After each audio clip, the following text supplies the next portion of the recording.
Madam, did you stop this train by pulling that handle?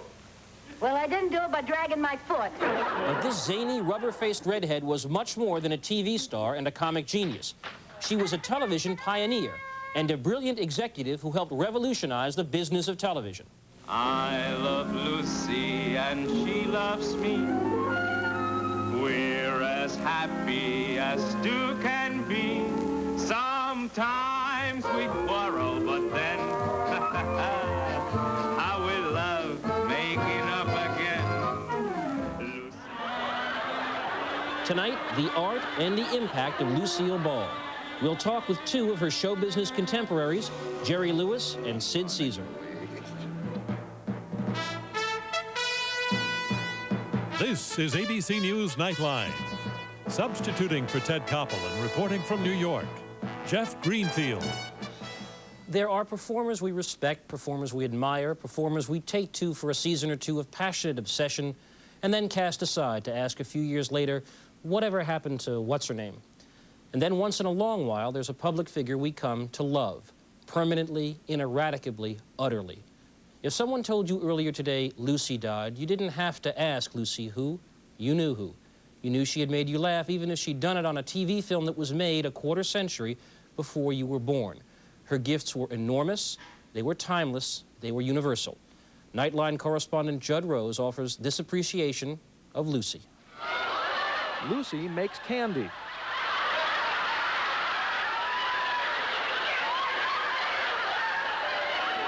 Here she comes.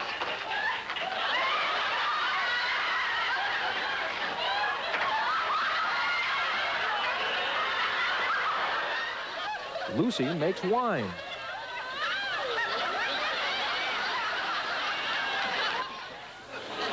Lucy makes a commercial. It's so tasty, too.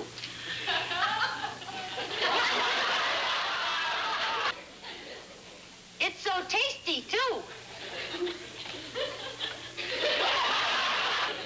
Vitamin. That's it. Whatever Lucy makes a mess of it.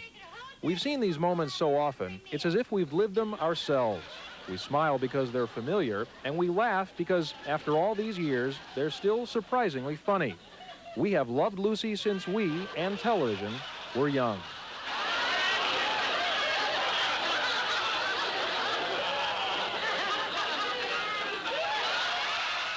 I'd like you to meet my friend. Shake hands with Mr. Joe. Oh, that must be the crazy redhead everyone is talking about. Everyone talked about her, and everyone watched her. I Love Lucy went on the air in 1951. By 1952, 67% of all TVs in America were tuned in on Monday nights. It was on for just 6 years, but it's been in reruns ever since. TV's first real hit, it remains one of the medium's enduring classics. We were just very busy doing it, and we didn't know the impact, of course, and had no idea that it was going to last any length of time. From the very beginning, we figured a year, year and a half, whatever, and I would have some home movies to show the new baby. Instead, Lucille Ball and her husband, Desi Arnaz, pioneered techniques that became standard TV practice years later. They were the first to record their shows on film, preserving them for future use, inventing the rerun. They used several cameras and a live audience, something TV situation comedies do to this day. For that matter, Lucy and Desi invented the sitcom itself. I ran over here, I opened the closet. Careful. What? I've got an idea. I don't like that look on your face. Lucy was Lucy Ricardo. Vivian Vance was her reluctant cohort, Ethel Mertz. Together, they'd act out Lucy's elaborate schemes to break into show business, schemes destined to blow up or burn up in Lucy's face.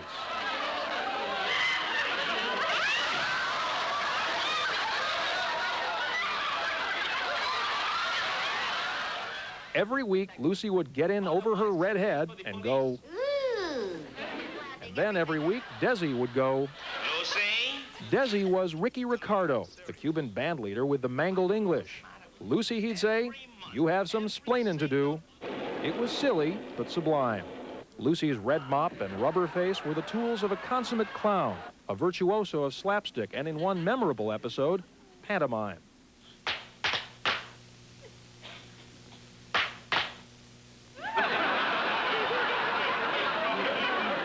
Lucy became TV's first female superstar. Ricky, this is it.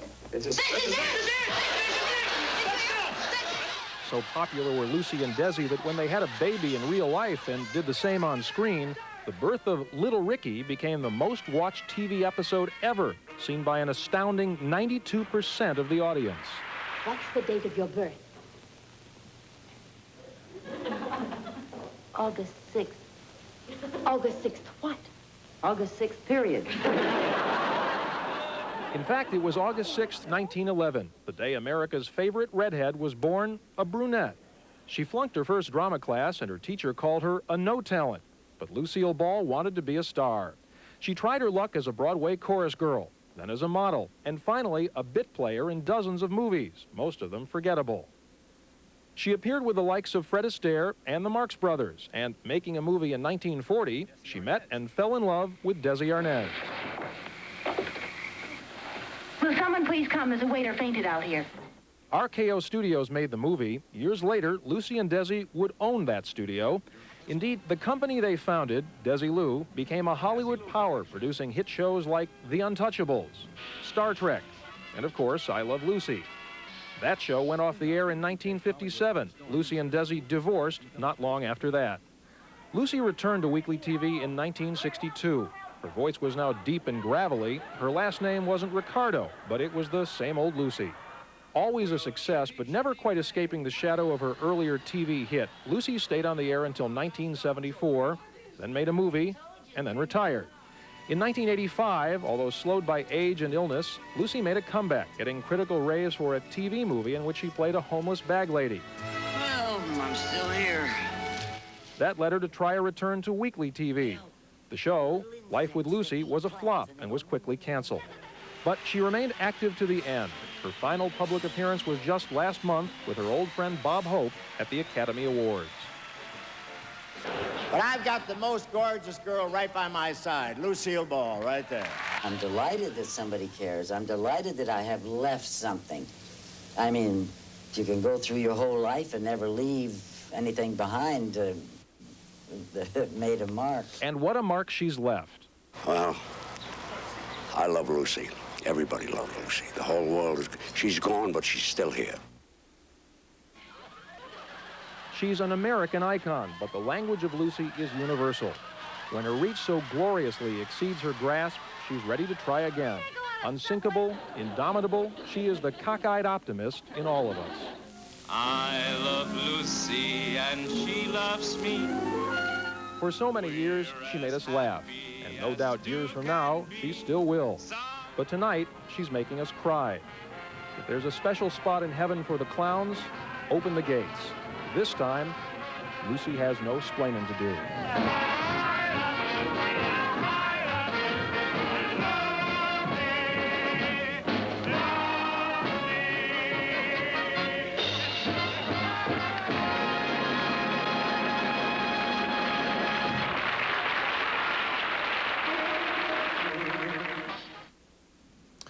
When we return, we'll talk about Lucille Ball with two pretty fair comedians themselves, Sid Caesar and Jerry Lewis.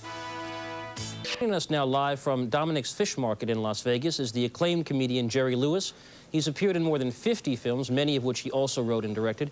He was also one of TV's first comedy stars, going back to the Colgate Comedy Hour, which shows you how old I am.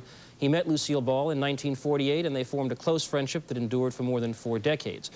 With us in our Los Angeles bureau is Sid Caesar. If you are old enough to remember the Cesario Opera Company or The Professor or the classic parodies of classic films, you know he is one of TV's great comedians. He starred in Your Show of Shows, which ran on NBC from 1950 to 54, and later on Caesar's Hour, which ran opposite a show called I Love Lucy. His acquaintance with Lucille Ball dates back more than 30 years. Sid Caesar, you look at those clips of Lucille Ball mugging and falling down, physical comedy, and to some people, it may look like what's termed low comedy, a kind of easy gag. Tell us something about the discipline that's involved in that kind of comedy. Well, comedy, as you know, is a very serious business. And, but that took, I mean, doing it live, no matter what she did, she slipped, she fell, she got hit with a pie. She always kept her femininity. And she was always a lady. That's the beautiful part. Is this something that someone like Lucille Ball, who after all was a movie star and a radio star, had to really work on again and again to get that kind of timing to make it look so effortless? No, I think she was a natural. She absolutely was a real natural. She had timing. She didn't have to learn it. It was there. And yet it would seem that to be that physical in front of an audience implies an enormous sense of trust between the audience and yourself, because you're not getting by on a funny line or a wisecrack. That's true, and you're not getting by on a laugh track. Is right. It was live, and the laughter you heard was the real laughter, and nobody had to tell you if you were hit or not. You knew immediately if you were going over or not going over. So, and she was, well, what can I say? She could take a pie in the face and still be a lady. Jerry Lewis, Lucille Ball, like yourself, was a behind-the-screens presence. I mean, you are a director and a writer and a producer. Lucille Ball was a studio owner. How do you keep the on-screen sense of, if I can use the term, a clown, so that the audience suspends its disbelief and still sees this very strong-willed woman as this kind of rather helpless child woman? I mean, that must take an enormous sense in the performer, him or herself, to pull that off. Well, the joy was that it was such a pleasure, and it was such a relief not to be burdened by the responsibilities of executive, writer, producer, director, that when you got to be the actor, the freedom of that comedy was so childlike and with such an abandon that she had that, as I say, freedom to be the Lucy that we remember and love so much. Was there a sense back in those first days of television that the fact that for the first time an audience at home could see comedy rather than listen to it on the radio made its impact that much more special, that they could actually see you, Lucy, Milton Berle, acting physical? Well, that was the joy of television. We finally got rid of visual hi-fi, which was radio, or for that matter, those cerebral combatants that would stand before the television camera and just talk. Lucy was the forerunner, with Milton Berle, of course, that taught us all to do the visual things that were part of the medium called television. Not TV, television. But it also seems that you and Sid Caesar and Lucille Ball drew from that tradition of the circus clown, willing to play the fool in order to not only to make us laugh, but to touch us in a way. There's something about that humor, it seems to me, that's much more visceral, much more powerful than the wittiest line you could deliver from a writer. Well, well go ahead, Sid, and then Jerry, sure. I'm sorry. Jerry? Go ahead, Sid. What it was is that to me, it was a natural. We didn't know how to perform for television because it was brand new. And it was just be yourself, and what you saw is what you got. And that, to me, is... the audience didn't just observe television. They watched television. They were part of it because they knew anything could happen because it was live. And because it was live, it was like a football game. There's only three things you can do with a ball: throw it, kick it, or run with it. But will he fumble it? Will he do it? Will he this? Will he this? Will he pass it? Will he catch it? Will he don't? That's the wonderful thing. That's the dimension I think that is missing today, is the fact that it is live, the fact that anything can go wrong. Jerry, you wanted to get in on that point I was making about the nature of that comedy, why it seems so to touch us so much. Well, I think Sid said it all, with the exception of one point. Lucy learned during the incubation period. She learned from what she was doing that that's what had to be done in order to get through to the audience, that we were indeed in a visual medium. So she captured the visual concept and turned the audible concept into visual and made it work for her. I don't know that she knew it instinctively, yes. I don't think that she knew it intellectually. None of us knew it intellectually. We all worked based on instinct because it was the beginnings. We're going to take a break, and we're going to continue our discussion about Lucille Ball and about television in just a minute. Friday, Tom Jarrell's dangerous... Organically grown food. Continuing our look back at Lucille Ball now with Jerry Lewis and Sid Caesar. Jerry, you knew Lucy for 40 years. I guess everybody calls her Lucy. She was a power in Hollywood as the co-owner of a major studio. Did she reflect that in private? Was this the kind of person who enjoyed wielding that kind of power? No, not at all. Lucy was a very, very plain lady, and she never, ever alluded to her power in terms of owning a studio. She was a comic, a clown, and couldn't wait to get on. If you went to a party and you saw Lucille sitting in the corner, and if you knew nothing about television, you'd think it was a plain lady, just a pretty lady seated there. Gary probably would be seated next to her, and you'd never know it was her. She was very low-key. When she got on the set, she was very high-key. She was a perfectionist and wanted to do the best work she possibly could do. And that only prevailed in her work. As a woman and as a lady, she was just a plain lady, very private, somewhat of a recluse, until she had to go out into the public. And when she did, she went out with a fanfare. Is that how she was able to play this rather helpless child woman, even though in real life she was far from it? I beg your pardon? I say, is that how she was able to portray this rather helpless child woman who couldn't go out into the workplace on the show, but in fact in real life did? I mean, she must have touched something. She was reaching for something when she played that character of Lucy Ricardo, right? I think if you look at all great clowns, you'll find that the pattern is pretty much the same. Different upbringings, different understandings of where they come from, but in the end result, pretty much the same. She came from whatever her upbringings were, manifested itself in her work, as you will see with any clown. Clown is a different thing than a monologist. We're talking about a clown now. And she was indeed a clown. Sid Caesar, her material was shaped in the early 1950s. There's no sex. She couldn't even use the word pregnant to describe her own condition. No politics, nothing topical. In a sense, is that what gives it its universality? That the very fact that she couldn't even think about using that kind of material made her go to broader themes?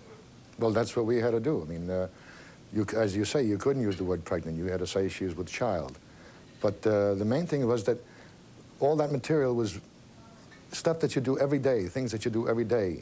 It happens to you every day, only it's exaggerated, that's all. So people can identify with it because they know, they can feel what's going on. Oh, that's Uncle Jake, or that's Uncle Dick, or that's Aunt Tom.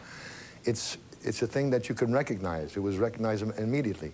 So it really didn't even need jokes because they recognized it and it was exaggerated, and that's what made it funny. What strikes me as so ironic is here's a character who is really a throwback. I mean, they made jokes out of the very fact that she'd try to go to work, and you had that classic scene in the candy factory and many others. And yet it works for a generation for whom, you know, there are women on the Supreme Court, there are women running for vice president. How does that translate 35 years later into laughter that we can all recognize? Because women still take care of houses and still take care of children and still take care of it. And I think it's imbued in the public that they know what she's doing and what she was doing. Because you do the same thing today. If you take a girl out, you still get embarrassed, you're still on the first date, and it still holds true. It's like going to the movies with a girl and try to get your arm around, just to get your arm around her, it took an hour and a half. And and people still know it today because it still happens. Jerry Lewis, let me ask you, if Lucille Ball were young today and came to today's television world with all its polling and its research and said, I got an idea for this show. A woman homemaker married to a Cuban band leader. Could this show get on the air today? I don't know. I really don't know. But I will tell you one thing, that Lucille Ball's work had nothing to do with feminism, had nothing to do with politics, the question that you would ask Sid. It had to do with a simple premise, and we mustn't miss this premise. This was a funny broad. She was a funny lady. She did funny things. She made the American consciousness step down from its dreams of sanctimony or whatever and just laugh. She was a plain, funny lady. And I have to add to that, that in the people that I've seen pass on in these last few years of my life, Fred Astaire, Orson Welles, there's never been coverage like this. Why? There's never been coverage by the media. Never. I have been inundated today by phone calls from every wire service, from every network, national and local, to talk about this great clown, Lucille Ball. What does that tell you? It tells it all to you. Yes, it does. She was magic. And she was magic because she made the people in Bangladesh forget they were hungry. That's what comedy is. I didn't mean to get on the soapbox, but I had to say that. No, it's a good way to top this off. Jerry Lewis and Sid Caesar, two of the great comedians, thank you very much for joining us tonight. We will be back in a moment with an important word about tomorrow's Nightline and a special Koppel report.